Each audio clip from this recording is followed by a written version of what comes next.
నమస్తే welcome to off the record. Betting రాయిళ్లు మళ్ళీ తెర మీదకు వచ్చారు. జూబ్లీ హిల్స్ ఉప ఎన్నికలో ఏ పార్టీ గెలుస్తోంది, గెలిస్తే ఎంత మెజారిటీ వస్తుంది అన్న దానిపై ఇప్పటి నుంచే పందాలకు తెరతీశారట. పోలింగ్ తేదీ దగ్గర పడుతున్న కొద్దీ ఈ పందాల పేరుతో కోట్లాది రూపాయలు చేతులు మారే అవకాశాలు కనిపిస్తున్నాయట. మరికొందరైతే తమకు తామే సొంతంగా సర్వేలు చేయిస్తున్నారట. దీంతో ఇప్పుడు జూబ్లీ ఉప ఎన్నిక మరింత హాట్ టాపిక్ గా మారింది.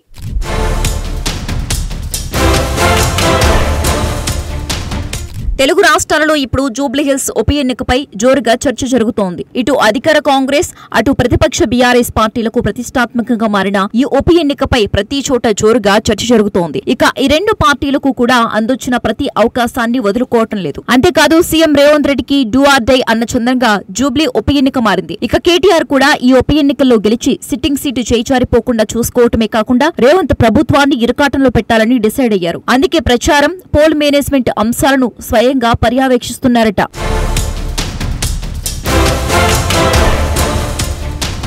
ఇక జూబ్లీ హిల్స్ ఉప ఎన్నిక రసవత్తరంగా మారటంతో పందెం రాయుల దృష్టి దీని మీద పడిందట. ఈ ఉప ఎన్నికలో ఎవరు గెలుస్తారు, ఏ పార్టీకి ఎన్ని ఓట్లు పడతాయి, ఓటర్లు ఏ అభ్యర్థి వైపు మొగ్గు చూపుతున్నారు, కీలక సంస్థల సర్వేలు ఏం చెబుతున్నాయి, ఇలా ప్రతి ఒక్కదాన్ని పరిశీలిస్తున్న బెట్టింగ్ రాయుళ్లు పందాలకు తెరతీశారట. మరికొందరైతే ఏకంగా తమకు తామే సర్వే చేయించి మరీ బస్తీ మే సవాల్ అంటున్నారట.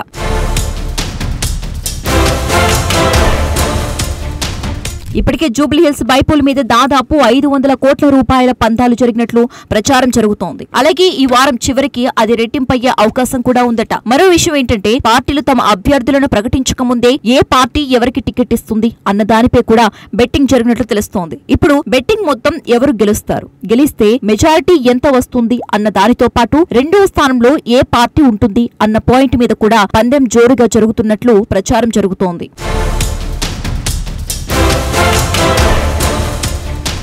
ఇక ఈ పంతాలు కాస్తున్న వారిలో రెండు తెలుగు రాష్ట్రాలకు చెందిన వారు ఉన్నట్లు పోలీసులు అనుమానిస్తున్నారట. ఏపీలోని విజయవాడ, గుంటూరు, ప్రకాశం, ఉభయ గోదావరి జిల్లాలకు చెందిన ప్రముఖులు కోట్లాది రూపాయల బెట్టింగ్ కాస్తున్నట్లు తెలుస్తోంది. అలాగే తెలంగాణలోని ఖమ్మం, సూర్యాపేట జిల్లాలకు చెందిన వారితో పాటు హైదరాబాద్ లోని Banjara Hills, Jubilee Hills, Kondapur, మణికొండకు చెందిన పలువురు ప్రముఖులు కోట్లాది రూపాయలతో పందాలకు రెడీ అవుతున్నారట.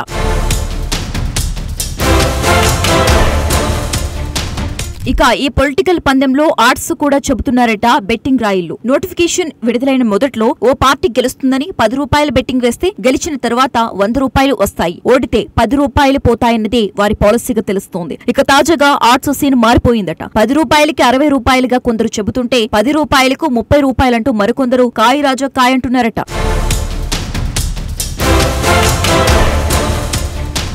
ఇక కొందరు పందెం రాయళ్లు వేరే స్ట్రాటజీ ఫాలో అవుతున్నట్లు ప్రచారం జరుగుతోంది. 4-5 ఓ టీమ్ గా ఏర్పడి ప్రముఖ సెఫలాజిస్టులతో సర్వే చేయించారట. ఆ రిపోర్ట్ ఆధారంగా ఇప్పుడు పందాలకు రెడీ అవుతున్నారట. ఈ బెట్టింగ్ లో కొసమేర్పు ఏంటంటే పందెం కాసేవాళ్లు గెలిస్తే లాభం, ఓడితే నష్టం. కానీ పందాలు నిర్వహించే వారికి మాత్రం పైసా కూడా నష్టం ఉండదు. కమిషన్ పేరుతో కోట్ల రూపాయలు దోచేస్తారు. పోలీసులకు చిక్కకుండా రహస్యంగా బెట్టింగ్ నడపటమే ముఖ్యమంటున్నారట బెట్టింగ్ నిర్వాహకులు. మొత్తానికి జూబ్లీ హిల్స్ ఉప ఎన్నిక పందెం రాయళ్లకు ఎలాంటి గుణపాఠం నేర్పుతుందో చూడాల్సి ఉంది.